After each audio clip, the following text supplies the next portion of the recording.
with that.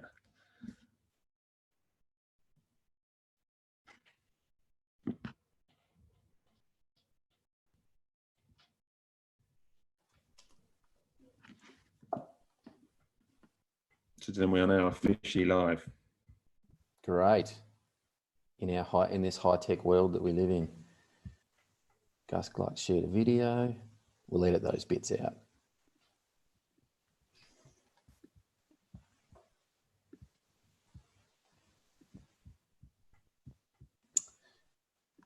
The Instagrams. No, the Instagrams. Yeah, it's been weird. Don't worry, I'm gonna get rid of it and start again. Hello everyone. If you can see us, we're just getting our Instagrams up as well, so we can make sure as many of you can take part as possible. Exactly. Well, we grapple with technology.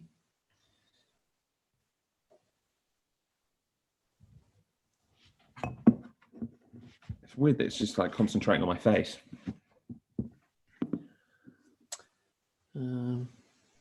Refresh. You started a live video. Okay. Show me it. Like you started one? Like you No, you have, and it's just got the circle. No, I'm just going to redo it now. Oh, the Insta? Yeah. Okay. So I'm now live. Cool. Okay, we've got a new one. So then you should be able to join up now. If it's going to load. Again, sorry, YouTubers.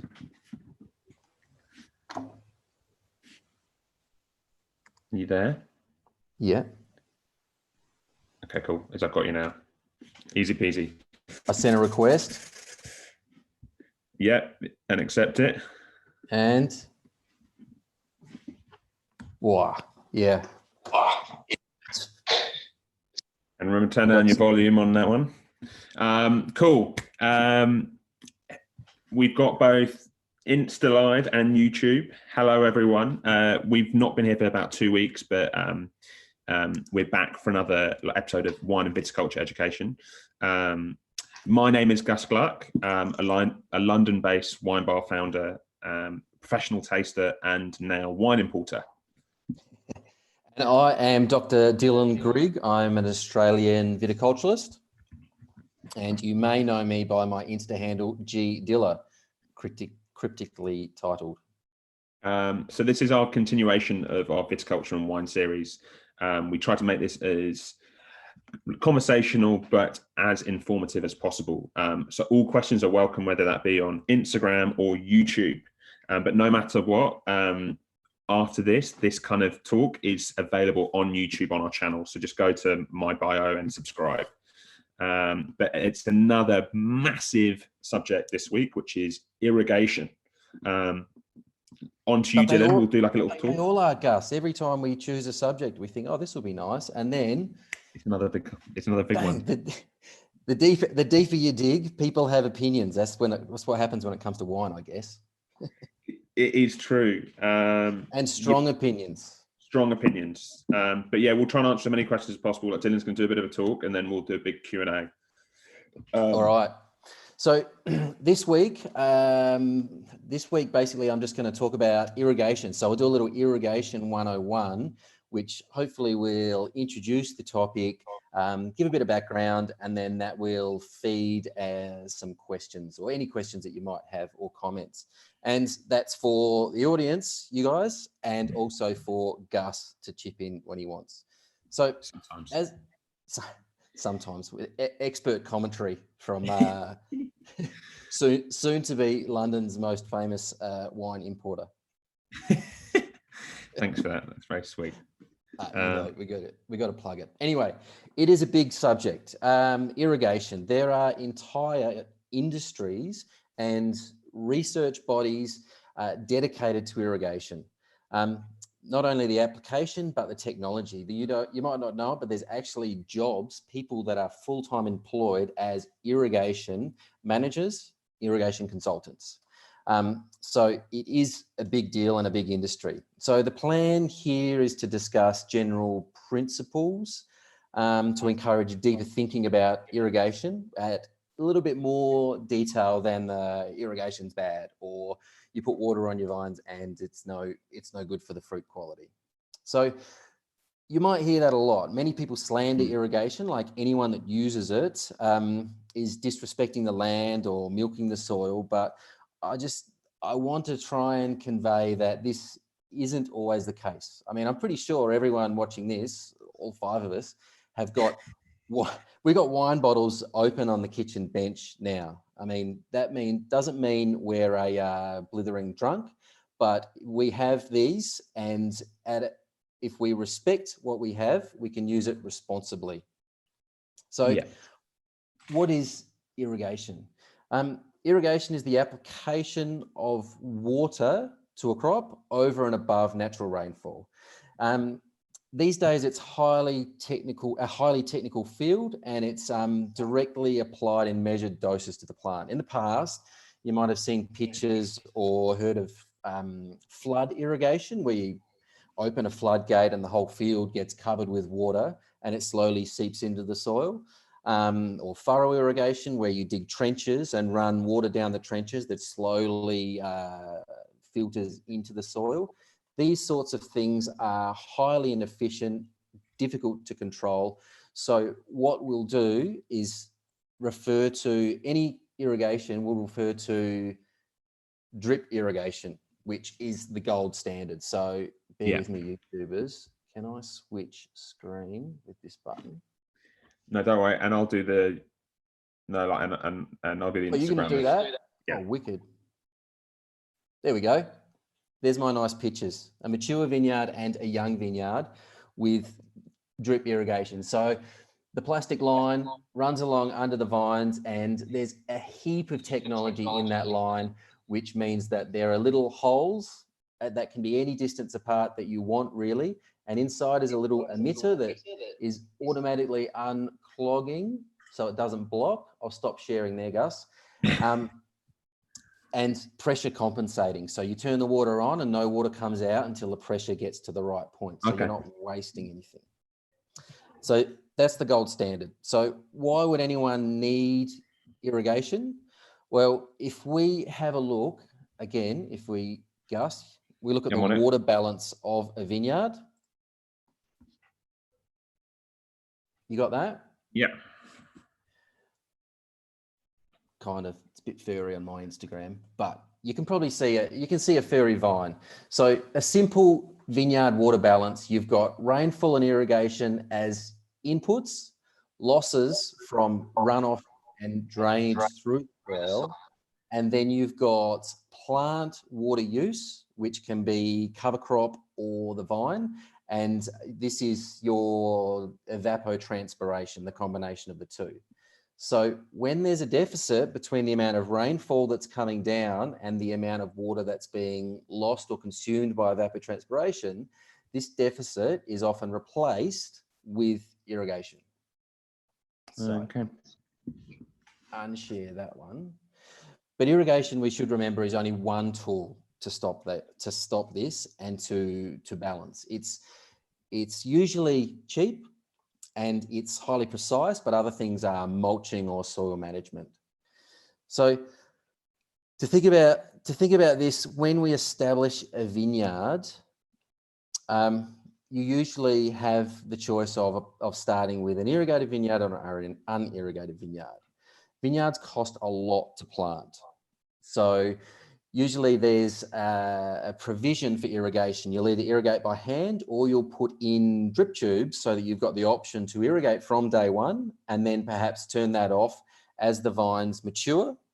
But the risk there is if you've got irrigation, you've paid for it, you'll leave it in the vineyard that you might want to use it for longer than this establishment period, which is probably going to be a question for you, Gus, about is it bad to establish a vineyard on irrigation? We'll get to that. Sorry, Gus? We'll get to that. We'll get to that. All right, no worries. So if we consider this, we've got irrigation, then we've got to manage that, and we've got to manage that input. So how much do we put on and when? We know that some stress is good, and people in the media always talk about this, stressed vines produce better fruit, which to the point. We know that vines under mild water stress will partition carbohydrates to reproductive organs at the expense of vegetative growth, which in plain English means they'll look after the fruit instead of the shoots. Okay. So if you keep applying water, vines have indeterminate growth. So they'll put a bunch and they'll send a shoot. And if you keep putting water, that shoot will keep going. I mean, those of us that have done pruning have seen shoots, 6, 10, 12 meters if they get away. So we exploit the fact that we can reduce the water use of the vine with irrigation. So we do this by dancing between some stress and severe stress, because severe stress, or saying that vines need to be stressed to produce good wine, isn't exactly true, because severe water stress is highly negative. There's loss of quality with elevated sugars, sunburn, defoliation, lack of balance. There's loss of quantity, and there's a long-term depletion of the plant's carbohydrate reserves. So the plants will eventually get weaker and weaker. You've probably driven past vineyards that have got, in Australia it's common, and in other parts of the world too, a tree nearby that's applying extra competition, and you see the vines slowly die back from that. Or an area of a vineyard that doesn't hold as much water in the soil. And if it's managed too meanly, the vines slowly get weaker and weaker with their carbohydrate reserves, and they can't come back or they die, if the soil doesn't have the properties that allow them to be really deep rooted to get through the year. Okay. So we exploit this and dance between this mild and severe water stress and the happy vine status. How do we do it? We can do it with really crude measures, like looking out the window or out the ute window and going, wow, the vines are green and it's really sunny and we've got a heat wave coming, let's turn the tap on. Super crude, and you can easily overdo it and then go beyond that balance point and have excessive vegetative growth, which then will also partition more water to the vine, the reproductive growth of the vine, and you get bigger berries and more dilute flavors. The next method you can use is soil-based, which is indirect. So you look at what moisture is available in the soil. So you have a sensor about a meter down, and every 10 centimeters, you've got a different measurement of how much plant available water there is. And what we can do is watch the vines where they're pulling the water from. They'll start at the top and then they'll get deeper and deeper. And if they get to a suction or a stress point that we know, we can apply some water to refresh them or to make it easier for them to grow. Whereas if we leave them dry right out and watch them, it's like it's watching a train wreck as the base leaves go yellow and the shoots stop growing, and it gets a bit disastrous. And then what is some pretty exciting tech? It's been around for a long time, plant-based moisture monitoring or moisture stress evaluation. But with sap flow sensors these days, I've got a picture actually, they're pretty cool. So you can get a sensor that straps around the trunk of a vine, and it measures, where are we? Here. Oh, wow. Okay. Fixes up for you guys at home. But anyway, there's two different types of sensors, and there's a vine trunk with one of them's got a little heat collar wrapped around of it, and the other one has got some pin going into it. I prefer the heat collar, it's less invasive. But this collar will tell us the sap flux up that trunk, so we know down to the millimeters of water per hour that vine is consuming. That's pretty unbelievable. So it's pretty wild. So you can watch the vine and tell how much it's drinking, but then you also look at your soil moisture monitor to know the reserve in the soil, so the defined volume. So the soil is the bucket, and this is showing how much is going out. So if we know the volume of our bucket, we know what we can replace it with. That is unbelievable. So then if we go back to trying to apply just a light stress, so we don't want to apply heavy stress, we can apply less than the perfect amount of water. So the full refill would be 100%. So that would be like a fully quenched vine. Okay, let's go. But no, at certain times of the year, during the growing cycle, we can apply a deficit. So we'll apply, say, 50% of plant requirement, 60% of plant requirement, whatever it might be, depending on your outcome. And this can retard the shoot growth, but not have a negative effect on the fruit quantity, but improve the fruit quality. So we're using less water over time. So it's the use of irrigation to exploit this stress. So if I can throw up another quick picture, Gus. You can. You're doing well with the bouncing between them. That's why you love me. What do we got? I do. Hopefully those playing at home can see it. If not, you can jump on the YouTube. So this looks like what you'd see in a hospital. Yeah, you know, the heart rate going up, down. Yeah. This is an example of a time series of soil moisture readings. Wow. So what happens is, as those lines are going down, that's the plant using water at 4 different levels. So the green level is close to the surface, say 100 millimeters. So that one's dropping real quick, yeah? Yeah. And it's zigzagging up and down because the diurnal water use changes during the day and the night. Then when it gets down low, you can see it jumps back up. Now that's an irrigation. And then over time, it zigzags its way back down again. So the idea is to not overwater. So this one's a good example because that red line is 50 centimeters. The blue line is 80 centimeters. So there's an irrigation here. Sorry, on Instagram land, but there's an irrigation here that went down to 50 centimeters, but it didn't touch 80 centimeters. Wow. So it's good because we're getting it smack where we know the most active roots are, but at 80 centimeters, we start to waste water and get it too deep. So here we can see 1, 2, 3, 4 irrigations over a period from the start of June until harvest in mid-September, because this is European data. But that's an idea of the way that we can monitor the soil volume, or the volume of water in the soil, to manipulate the vine growth. Yeah, that's pretty unbelievable. It's such an amazing use of technology. Oh, it's great. And these the new technologies with the plant-based sensing are far more accurate, because if you see a stress situation in the soil, you think, oh, okay, I know what soil suction my vine will have when it starts to stress. It's too late because you're reading it in the soil. So you've still then got to apply some water and get it to flow down and get absorbed by the roots. In some soil types, this is okay and it's quick. In other soil types, you've missed the boat. Whereas plant-based sensing in real time is it's really the future to know where your water efficiencies can be gained. So measuring nothing and going to soil-based, you can save like 30 to 50% of your water use. And then going to plant-based, that can increase by another 30%, say. Amazing. So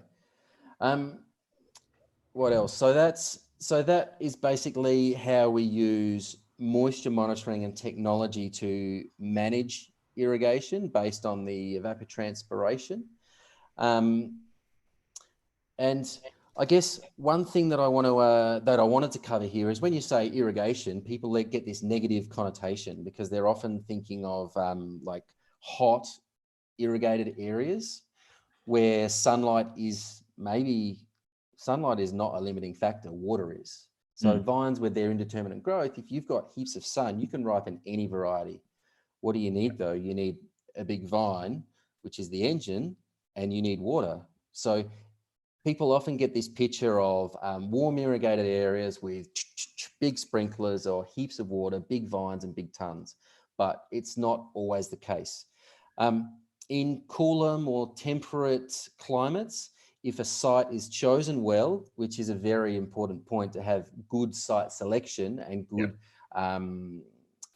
good soil management and good setup pre-planting, the irrigation here is often used far, far more sparingly, depending on the product grown in the end use. There might be a difference in irrigation for a table wine, well, a high quality table wine versus a rosé or a bit of an easy drinking wine. But the point is, in cooler temperate areas, irrigation will be used to establish a vineyard and then to maintain it consistently or to have it economically sustainable over time. And here, much lower volumes of water, well, they should be, are used mainly to supplement lack of rainfall or a measured soil deficit. So true reliance on the irrigation occurs when the wrong thing is planted in the wrong area, or with this climate change now, it's the climate's moving, the bands of what is now hotter and drier. So what may not have been too bad is now getting pushed into a zone of being the wrong variety in the wrong area, requiring too much water. And there needs to be some consideration to the efficiency and the environmental harm that can have.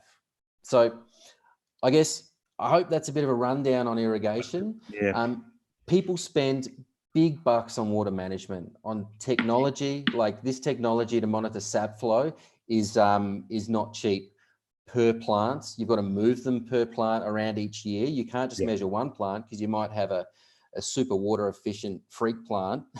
You're not irrigating and everything else dies. So you need to use caution when using these methods. But you also need to implement other things like mulching, compost, soil amendments, good rootstock. You want to catch as much water as you can and stop it evaporating. So what you have in the soil as a reservoir goes through the vine and is used efficiently. Well, then should we open up to some questions? Yeah, if we got some, or if we're asleep. Well, just as a question for me, because we kind of finished on that, but like, could you give like a clear-cut example of the wrong variety being grown in the wrong climate? I guess you can say wrong. The market and the wine industry, less suited. There's a huge market for wine grapes. Some need to be low quality and very cheap, and some demand very high prices, so they have very, very different inputs, and these are market-driven things. But for an example would be, say, an Australian example, perhaps Chardonnay in the Riverland. It uses a lot of water. The price per tonne is probably like $400 or less. So in order to make that pay, you need like 24 tonnes to the hectare to grow it at. Now that's a pretty extreme example, which would maybe require 6 megalitres a hectare of water. Wow, that's pretty amazing. That's quite a huge difference to like a quality vineyard, what they want tonne per hectare. Yeah, totally. So that if we said 24 tonnes per hectare is your yield, to get $400 a tonne for the grapes. If we go to another region like in the Barossa Valley, they've got irrigation, for example, and in a good year, you might get away with 0.7 of a megalitre per hectare, or in a really droughty, hot year, you might go 1 megalitre per hectare. So you're using a sixth of the water already, but you're cropping at 4.5 tonnes to the hectare and getting $2,500 a tonne. So the price drivers are very, very different for managing sustainability. So there comes a point in time where if you just need too much water or you can't achieve the quality levels, there's tough decisions that have got to be made, which is why alternative varieties and alternative rootstocks are coming up more and more often as being something of interest. Also, so Amber had a question over on YouTube, which was, is irrigation increasing in places such as Australia as temperatures and drought increase? Totally, 100%. I mean, if you don't have, it's all well and good to say that irrigation is bad or dry grown is better, but if a vineyard has been established with irrigation or there's irrigation installed, then it's not always possible to have every variety that you can dry grow. And where irrigation was perhaps 0.7 of a meg, less than a meg a hectare, you add these droughty, it's not even a word, but 2 years of I like it. very low rainfall in a place like the Barossa, and irrigation needs to go up to compensate, because vines, even if you're irrigating the surface, the idea is always to supplement, and you want the vines to have deep roots if there's no barrier to deep root growth. But if you're not getting the winter refill to have subsoil moisture, it doesn't matter how deep your roots are, they're going to have trouble drawing on those reserves. So the only thing you can do is continue with the irrigation to try and keep healthy plants that don't ripen in 2 days straight with out of balance sugar and acid and sunburnt characters. So climate's definitely pushing irrigation, and it's really pushing technology and investment in irrigation infrastructure and water security. And then she also asked, will there ever be regulation on water use in vineyards, in your opinion? Totally, there already is. Yeah. In certain areas. It's regulated in a way that you need to buy, if you don't have rain-fed water use, if you're taking it from a bore, if you're taking it from a stream, or if you're buying the water in, you're only allowed a certain volume per hectare. Okay. Usually that volume, if you can afford it or if you can store it, it's enough to grow commercial quantities. I mean, you could go crazy with it, but you wouldn't want to because you'd go broke.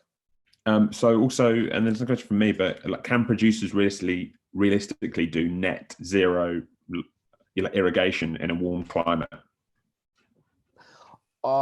It really depends on the soil holding capacity, the variety, the rootstock. There's just so many variables, which is why this is a really tough nut to crack and a big question to say irrigation is bad. You can't just say irrigation is bad.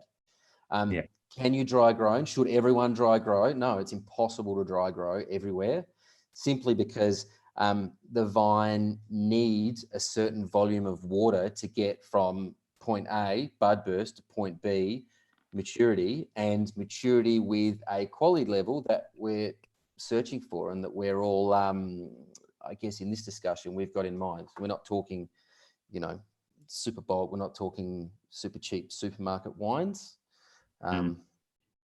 So I think there are vineyards that can go net zero. There's loads of them, but in warm areas, it's a challenge. So the idea is to increase the water use efficiency by rootstocks, planting density, and using what you can as well as you can, and catching it if it falls.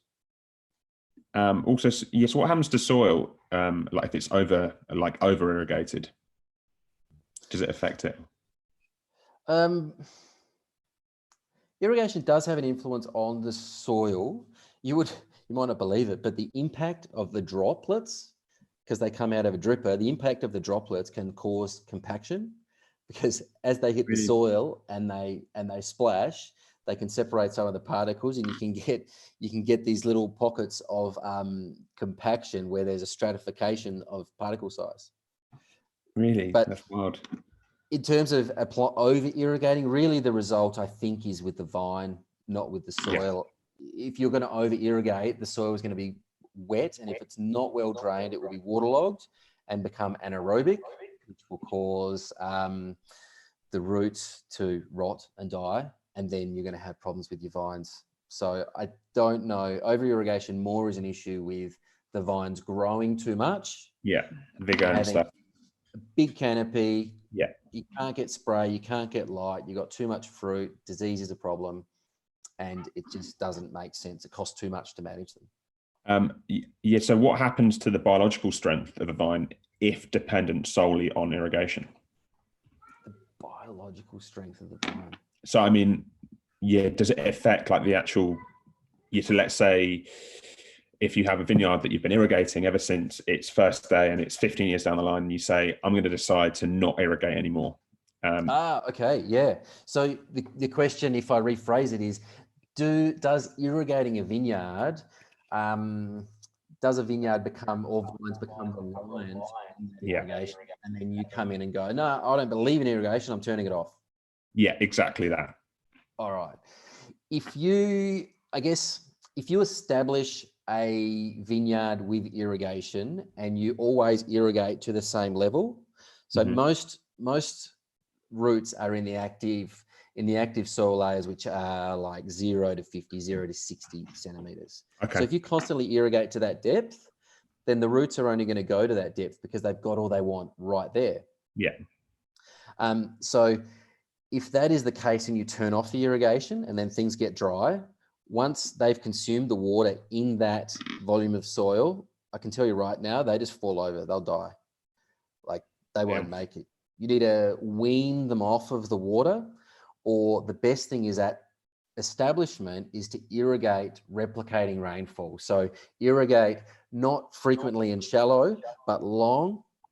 So really deep irrigation with a long interval. So they need to search down, because in the first 7 years of a vine's life, it's spent exploiting the root volume. Like it's on a race to find as much space as it can. And if you give it all it needs in this small, we call it a wetted sausage under the drip line. If you give it all it needs in that wetted sausage, it's not going to search anywhere else because vines are pretty lazy. So basically, like, and it's a bit like, like a vine is a bit like a human, where in its first kind of like 12 years, it's kind of, that's where all of its growth happens. And there's no way to go back to that point for a vine. Like you can't just like 30 years down the line expect it to regrow root structures too far down, or can you? No, I think definitely you can. I mean, the first 7 years, the vine's exploiting the available soil volume, and then it gets those structural roots, and the structural roots stay, they're for the long term, and then it sends out feeder roots from them, and it continues to explore, and roots continue to expand. So if you've got a vineyard that's had, it's been drip fed and you want to wean it off, you would need to create conditions in the root zone that are going to encourage it to go out. So you would deep rip. You might even send a ripper tine like right next to the vine and cut a whole lot of those roots to encourage new root growth. Okay, yeah, haircut it. And over time, with your watering practice, you would encourage deeper rooting. So you would wean them off. You wouldn't switch it off, but instead of applying, poor irrigation practice, like shallow, like 2 hours a week sort of thing, you might go 4 hours a fortnight or 8 hours every 3 weeks. Like put a big volume in, they'll use what's at the top, and then they'll keep looking for what's below.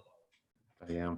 Also, George Hobson has a question on Instagram, which is, you may have covered this and it may be variety dependent, but how long does it take for a vine to become irrigation dependent? Irrigation dependent. I think what we just spoke about then is a pretty good answer to that. Yeah, pretty good answer. The vine will be dependent on irrigation if you always feed it the same thing in the same zone. You want to emulate natural rainfall and try and let the vine roots get as deep as possible. But one important thing is if you're drip feeding a vineyard at establishment, it's not going to want to go into the mid-row. Okay. And also, how can the industry as a whole rise to the challenge of water availability? Just like for the future and the future we've got. Wow, there's a political question, Gus. Well, I think it's an opinion piece, I should say. And it's not I mean, look, like, and about the technology that's available at the moment. That's a big one. I think the big one is technology and WUE, water use efficiency, increasing water use efficiency, so that everyone knows what is a poor management practice and what is best practice, or what is good management of water. So that's for one. But, you know, maybe it comes down to like carbon footprint. It comes down to litres applied, and there's a metric where you have, right, how many litres were applied to this vineyard? That's a question that you can ask when you're tasting, and someone says, oh, do you irrigate? People can say no. You know, oh, okay, why, really? What about if it's stressful? What if it's a really hot year? What if it doesn't rain for 3 years in winter? Would you irrigate? Yeah. If you had the chance to do it? It's a good question to ask producers. Oh, what volume of irrigation do you use? Or how frequently do you do it? And if there's a good answer, like regular deficit irrigation or partial root zone drying or sap flow sensors, you know, people are switched on, and it makes people more conscious of how important it is to manage it. It's a finite resource. Yeah. Also, we've kind of got we're running out of time, but we've got Jared, who's on YouTube, who's asking, Dill, can you share some thoughts on fertigation versus traditional methods, like brackets, compost spreading, spraying, etc.? I think fertigation is a really, well, for those who don't know, irrigation is the application of water. Fertigation is the application of fertilizer in with the water, which is a really good way to get fertilizer like dripped right at the base of your vine. So measured doses in your vineyard. There's lots of good organic material, natural material that you can put through your dripper line to not only stimulate your soil, but also stimulate your vines. When it comes to plant mineral nutrition, even in an organic sense, you've got foliar applications which are immediate and are rapidly absorbed. They're the best way to correct seasonal nutrient deficiencies. But I think when it comes to composting, the bulk that you put out there when you're applying a compost to the vineyard is not only it's not only beneficial for the microorganisms and the organic acids, but you're putting out a whole lot of carbon, and organic carbon, which is feeding the soil. Yeah. So you can never substitute fertigation for bulk compost. Compost teas, on the other hand, like an aerated microbial brew that you spray out to enliven the soil and to feed the soil. Some of that, or some of those practices, you can put through the fertigation, but it's a bit different putting it on a sprayer and spraying at low pressure through a big nozzle and putting it through an irrigation pump through non-blocking filters and drippers. So hopefully that covers that one. Yeah, well, yeah, it was a good answer, Dylan. Thank you. As always. But we've kind of run out of time for today. But like, it's been really amazing seeing like how many people like who are both like wine producers, growers, vitis, sommeliers who've been on today. So thank you all for like just spending time talking about something that could be potentially so boring, but is so important and really interesting. So, and again, Dill, thanks a lot for just informing us about the current technologies that are available and the kind of what weapons are at people's disposal for better water management. Hey, it's my pleasure. I mean, we could probably do a 10-part series on irrigation. it's so massive, but the idea is just to try and break it down. Netflix will get hold of the rights for that, I think. Yeah, I think Netflix will be up for that. I think it'll be the Netflix and chill will be on irrigation. It'll be huge. It'll be wicked. I'll do it on my mountain bike and we'll get Red Bull to chime in. But again, we're doing it now like fortnightly, because we've both picked up a lot more work, including this. But we still like love doing this and really just want to continue. So if you do want us to do a particular subject, please do just send us like a DM either to me or to Dylan. You can also go onto my bio and you can click and subscribe to our YouTube channel where you can look back at all of these. They're really good as like a weird podcast if you're interested in farming or understanding some viticultural subjects a bit more. And you don't have to look at our faces so much, which is quite nice. Because 7 in, I think it probably gets quite boring looking at these faces. But again, I was Gus Gluck, and I'll see you on the next one. And I'm still Dylan Grigg. And thank you very much, guys. We will see you soon. Thanks a lot. See you around.